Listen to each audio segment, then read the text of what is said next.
Hey guys, what is going on? And welcome back to another episode of the Huddersfield Town Career Mode. This is episode number 60, and today we're returning with 2, possibly 3 more games with our Terriers, plus some more transfer business as well. So lots to get through today. Let's just get straight to it. But to recap the last episode real briefly, as we always do, we had our first 2 games of the season, which featured a Community Shield 0-0 draw against Manchester United. A terrible game at Wembley. We managed to win it on penalties, courtesy of Bradley King converting the winning one for us, so that was great news. Our first ever Community Shield of the series, and also the Premier League season opener away against Arsenal at the Emirates Stadium, where we won by 3-1. We debuted 2 new formations in the last episode, the 3-5-2 and the 3-4-2-1, and I'm really hopeful this season that we can get it sorted when playing 3 at the back, if we do decide to keep on playing this sort of system. So 3 games or 2 games today, not too sure, but the first game is Southampton at home, the second game is Norwich at home in the Carabao Cup second round as well, and if we do play a third game, that'll be Sunderland away at the Stadium of Light as well. So jumping straight into the first game of today's episode, then it is Southampton here at home. The Saints were just one of 3 teams last season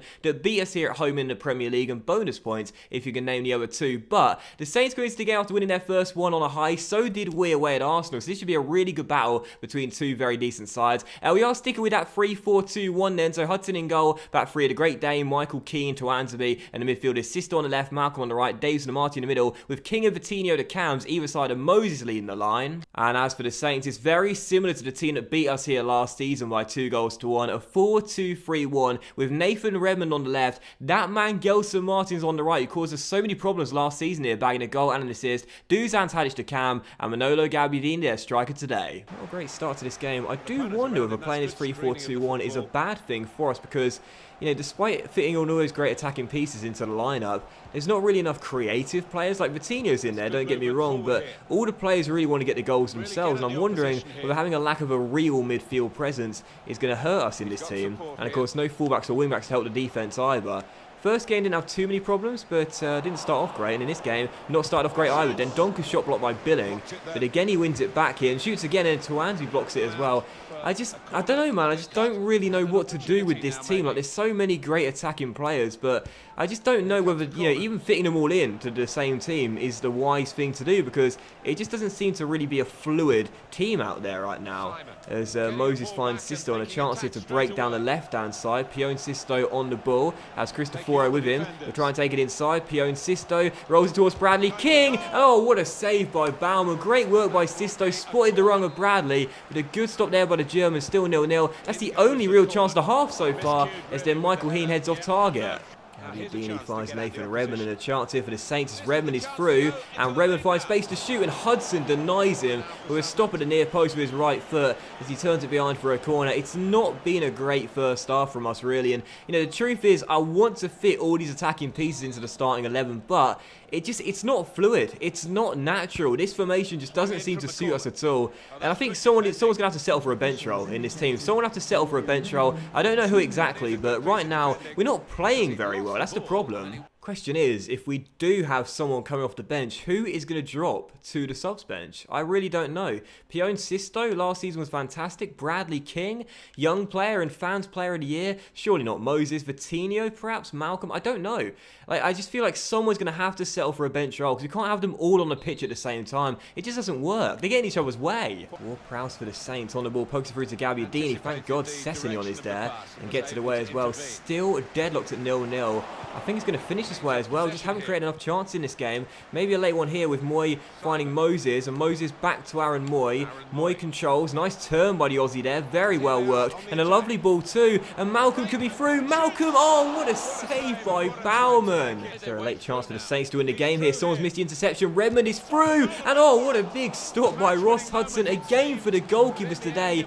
Both shot stoppers in inspired form. And that should keep the score scoreless between now and the remainder of the game. Still 0-0, a slip up already this season, at home as well, nowhere near good enough. Oh, it could be a loss as well, but that shot by Antonio goes just wide. Yeah, we're going to change the formation, man. We've got to change things. Someone's going to have to be sacrificed and go on the bench. We can't play with the 3-4-2-1. It just doesn't suit us. And there it is, full time, 0-0, a very disappointing goalless draw, and no surprise the fans aren't happy either. When you've got that many good attacking players in the team but can't score a goal, that's just not good enough. a really poor display. You know, 6 shots on target, 3 for either side, and 13 in total, but not a single goal scored in this game. It just wasn't good enough. We didn't create anywhere close to enough clear-cut chances, but to be fair, when we did break the Saints down, we were met by a goalkeeper in fine form. Baumann was on fire, Hudson made some good saves as well, and that's why man of the match will be shared by both goalkeepers for really good displays between the sticks. So Baumann and Hudson, man of the match,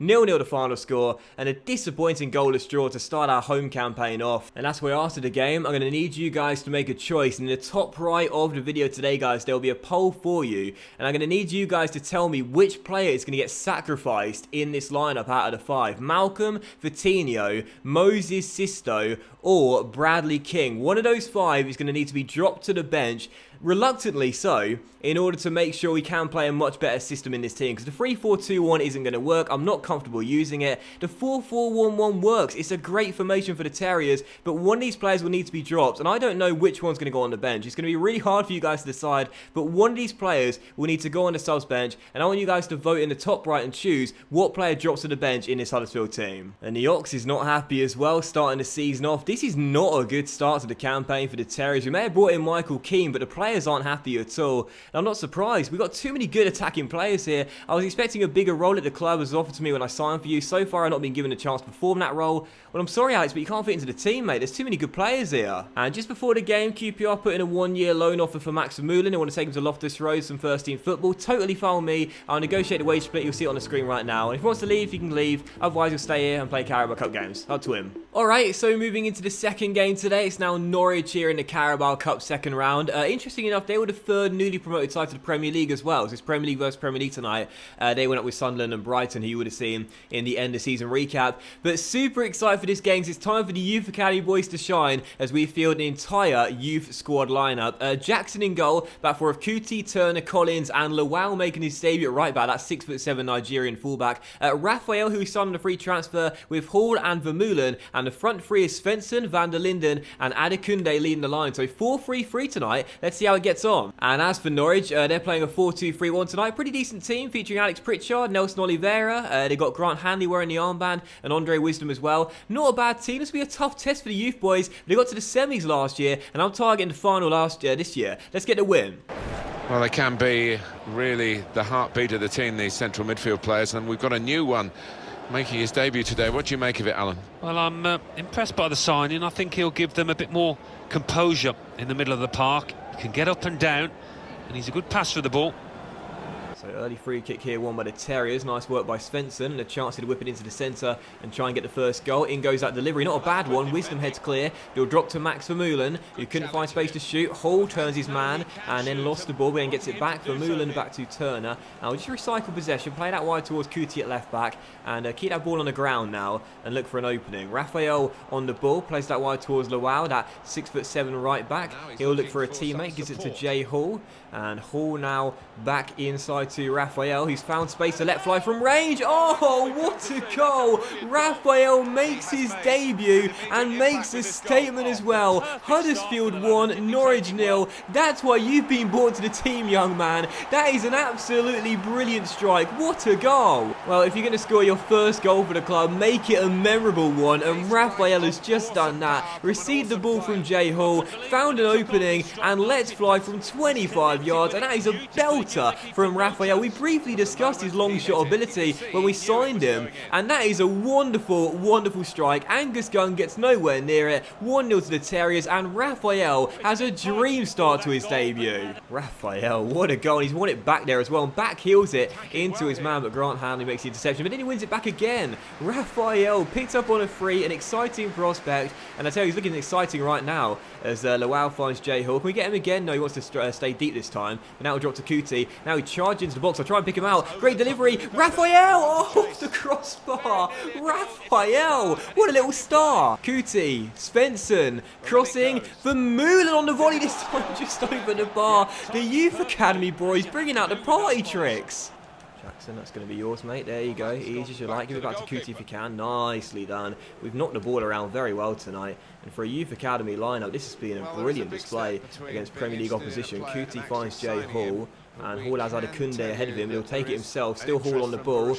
And still Jay Hall. Nice turn. Can he let fly from range? Yes, he can. Oh, yes. Jay Hall says to Raphael, anything you can do, I can do better. That's my phone. 2-0 to the Terriers. What a great display by the youth boys. That was the fire brigade saying, are you okay? I think your players are heating up a bit too much. Jay Hall with a wonderful strike. Turns his man. Lets fly. And once again, Angus Gunn beaten from range. But there's nothing you can do about it. Jay Hall back from loan from Portsmouth, and that's what he learned at Fratton Park. What a fantastic goal. Well, forget about the senior players having troubles. The youth boys have got no worries whatsoever. 2-0 the final score, and what a performance. They were sensational tonight, and I'm going to say it again, I'm targeting the final this year with this youth academy team, and that's the way to start. What a game. We may not have been dominant per se, but I think the best way of describing this win was it was a controlled victory for us. From start to finish, we dictated tempo, we knocked the ball around like Barcelona, 65% possession, and a really excellent controlled victory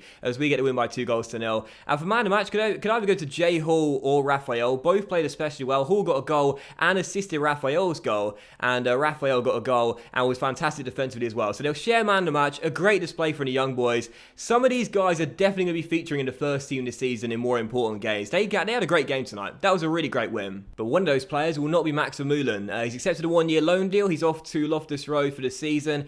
And actually, I kind of regret that because this guy played CM in that game alongside Hall and Raphael. And he's a really decent young prospect as well. We could use him in the Carabao Cup squad, but it's more important he gets first team football. So I'm okay with the loan. That's totally fine with me. And also a bid here for Moses from Leicester as Claude Puel wants to take him to the King Power Stadium for 34.4 mil. And we said one of those front five need to be sacrificed, but it's not going to be Moses. Back-to-back Golden Boot winner, 30 goals last season. He's definitely not going. He's going nowhere. But how about this? A huge transfer over here for Sean Morris as Everton want to take him for £56.5 million.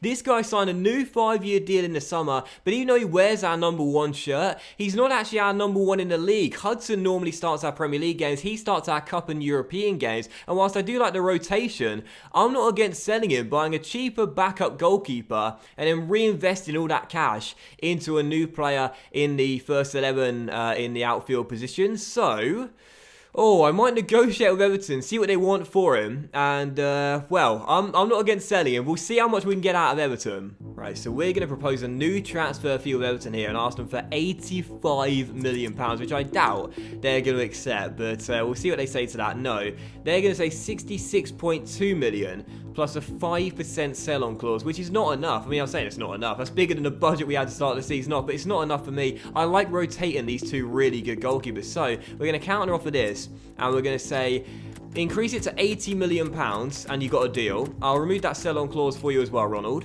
and we'll see what you say to that. £80 million for Sean Morris. If you want to accept that, you can have him. Otherwise, I'd rather keep him. No, but they are going to offer 75.9 million. So that's only 4.1 mil under what we just had the counter offer there for.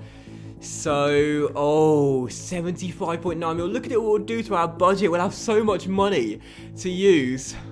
Oh, God. But I don't know. I don't want to sell him, so I like rotating the goalkeepers. But again, that money would really help us improve our first team. Okay, we're going to counter one more time. And we're going to say, we don't, like, it's peanuts, really, compared to the actual transfer fee. But we're going to say, okay, 77 million. And you can take him. That's basically nothing more than what they just offered. But 77 million. And you can have Sean Morris. And they're going to meet it. £77 million for Sean Morris. Oh my goodness gracious me. What a huge transfer offer. Just think about what that is going to do to our transfer budget, man. That is unbelievable. We tied him down to a 5-year deal in the summer, but we gave him the crucial squad role. He's not a crucial first team player here, so I can see why he'd want to move away. And he probably deserves a move away as well, Sean Morris. But Oh my goodness gracious me, £77 million. If that deal goes through, we're rich, baby. We're rich. Alright, so third and final game of today's episode, and it's newly promoted Sunderland here away at the Stadium at Light. They've not won either of their first two games, so we got to fancy our chance today against the side playing a 4-4-2. But for our team, back to the 4-4-1-1, our best formation in this Huddersfield team. And I said one of those five would need to be sacrificed to the bench, and that player is young Bradley King, starting from the bench as we play our normal league lineup. We've got Hudson in goal, back for Sessegnon, Keane, Tuan to be the captain, and Oxlade-Chamberlain at right back, Sisto on left, Malcolm on the right, Davis and Amati in the middle, with Vitinho the centre forward, and Moses leading the line. Amati, good tackle there. Now Malcolm receives the ball, turns one, pokes it that wide towards Ryan Sessegnon. Sessegnon through the middle towards Vitinho. Nice flick, and Moses around his man. Moses controls inside. Davis, set yourself, pick your spot, and find the back of the net. And that is a really, really nice goal from the Terriers there. 1-0. Davis with a finish. Already 2 for the year for the handsome man. And that's why this guy needed to go in the first 11. A really good storming, attack-minded run. Takes his touch, finds the back of the net. 1-0 Terriers, and the perfect start. Sessegnon gets it back off him. And now the handsome man through to Sisto. Gives it back to Will Davis. Good chance here for a second goal. Finds his man Moses, and there is the second goal. And what a finish from Moses. 2-0 to the Terriers. Davis with a goal and an assist. And with Amati playing alongside him, that gives him free rein to storm into the box, be aggressive, and set his teammates up or score the goals himself. Well, for the first goal, it was the latter. For the second goal, the former. A lovely through ball. And what a strike by Moses. Right into the top corner. And he's going for that golden boot again, baby. He wants it for a third straight year. Carrillo down the right hand side, crossing, and Marty defends expertly well. And Sisto releases Vitinho through to Moses. Maybe a chance here for a quick break. Vitinho on the ball, gives it back to Moses. Out wide is Pio and Sisto. Look at us counter-attack here. We're so lethal when going forward on the break, but the shot is well saved by Steele, and Gilabogi gets it away. A clinical finish there, and it's 3-0. We've been so good in this game when going forward. We just look so unstoppable using this setup. The 4-4-1-1 is the Huddersfield way. The corner for Huddersfield, can make it 3-0 here, just past the hour mark. Vitinho takes it into Daniel Amati, and off the post by Amati, cleared away, flick back to Vitinho, crosses to the middle, and McNair gets it away. If we were just a little bit more clinical in this game, we'd be leading by 4, 5, 6 goals. We've been fantastic. As the game is about to come to its close, I'm going to boot the ball out of play with Daniel Amati because I'm just making a change with a minute of normal time to go. And on he comes, Sean Morris coming onto the pitch for the final minute. Hudson applauding him as Ross Hudson comes off for Sean Morris, who's surely going to lead the club. And that will be probably his final involvement in a Huddersfield shirt. Just coming onto the pitch, just to claim the clean sheet as the game comes to its close. Oh, Shawnee boy, you helped us win the FA Cup, you helped us win the Carabao Cup back in Season 2 as well. But it's time to leave, son. We want that money. We want that money. And now we'll do it for the game. I just had to bring him on. I wanted to bring him on for one final appearance. But that will end today's episode of the Huddersfield Town Career Mode, guys. So a big thank you for watching. I really hope you have enjoyed it. We end on a high, a 2-0 victory over Sunderland. I'll quickly do the match stats and the player ratings as well. I couldn't resist it. I wanted to see him just one final time before he leaves. But a controlled display. You would have seen it in the highlights. Sunderland did very little in this game. We were the far superior team. Deserved the 3 points, no doubt about it. And if man of the match will go to Davis as well, banging a goal and an assist and looking really good through the middle of the park. But that will end today's episode of the Huddersfield Town Career Mode, guys. So a big thank you for watching. I really hope you have enjoyed it. If you did enjoy today's episode, then please do drop a like, as likes are of course very much appreciated, and they really help the channel out as well. Much love to each and every single one of you. Have a fantastic day today, and I'll see you for the next episode of the Huddersfield Town Career Mode, featuring the end of the Sean Morris saga. Is he staying? Is he leaving? Are we getting the money, or are we not? Very soon. Bye.